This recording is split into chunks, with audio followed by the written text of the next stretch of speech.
Hi Fit Fam, I hope everyone is doing great.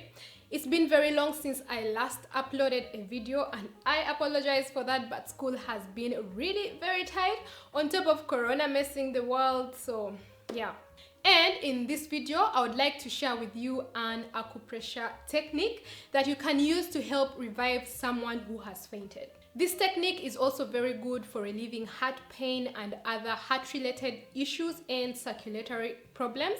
It's very good for releasing tension if you feel you have tension, especially around the chest, if you have anxiety, the feeling to vomit, and if you also have mood swings. Of course, if you're new, be sure to subscribe and hit that bell button so that you don't miss out on a future video. If you are returning, I am happy to be having you. So in acupressure, the heart meridian runs all the way from underneath your armpit, along the inner part of your arm, all the way up to the base of the fingernail of the pinky finger.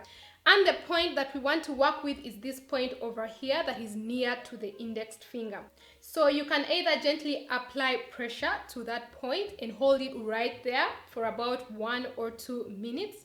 Or you can also apply pressure with circular motions and still hold it right there for about 1 or 2 minutes, sometimes even less.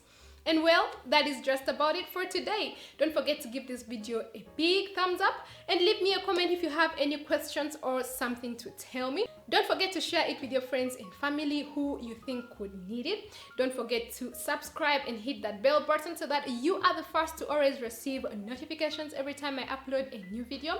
Don't forget to check out my other videos as well. See you in my next video, and don't forget to love yourself first and keep fit for health. Bye for now.